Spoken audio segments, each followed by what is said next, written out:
संविधान के 73वें संशोधन से सशक्त हुई पंचायती राज व्यवस्था ने ग्रामीण भारत में स्थानीय स्वशासन की नींव रखी है। लेकिन पेसा अधिनियम यानी पंचायत उपबंध अनुसूचित क्षेत्रों तक विस्तार अधिनियम 1996 ने देश की लगभग 8.5% ग्रामीण जनजातीय आबादी के हितों, पारंपरिक अधिकारों, प्राकृतिक संसाधनों पर हक और जनजातीय विकास को सुनिश्चित किया है। इस अधिनियम ने जनजातीय क्षेत्रों में जनजातीय परंपराओं और अधिकारों को सुरक्षित रखते हुए वहां ग्राम स्वराज की अवधारणा को जमीन पर उतारने में महत्वपूर्ण भूमिका निभाई है। पेसा अधिनियम देश के 10 राज्यों में पाए जाने वाले 5वीं अनुसूचित क्षेत्रों में सरकार के मूल संदेश विकास भी विरासत भी को चरितार्थ कर रहा है।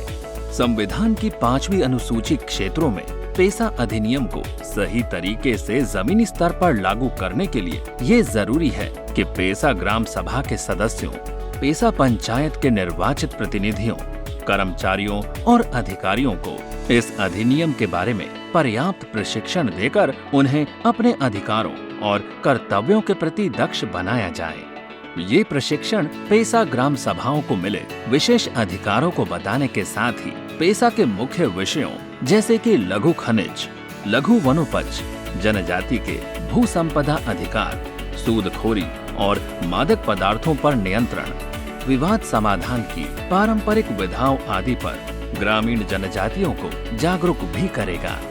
इसी बात को ध्यान में रखते हुए पंचायती राज मंत्रालय ने पेसा मुख्य विषयों के लिए प्रशिक्षण मॉड्यूल विकसित किए हैं।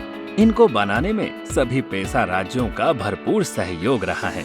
आइए मिलकर पेसा ग्राम सभाओं को मजबूत बनाएं और पेसा नियमों को प्रभावशाली ढंग से समझें।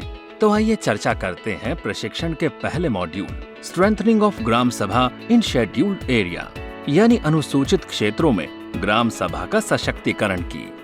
पेसा ग्राम सभाओं को बहुत से कार्यों के लिए सक्षम बनाया गया है, जिसमें मुख्य कार्य हैं लोगों की परंपराएं और रीति रिवाज और उनकी सांस्कृतिक पहचान, सामुदायिक संसाधन, विवाद समाधान का प्रथागत तरीका, धारा 4D। पेसा अधिनियम के अनुसार ग्राम सभा एक कार्यकारी निकाय के रूप में कार्य करेगी। ग्राम सभा मुख्य निर्णय संस्था होगी और इसे नियमित रूप से बुलाया जाएगा। ग्राम सभा के निर्णय पंचायत पर बाध्यकारी होंगे और पंचायत को उन्हें लागू करना होगा।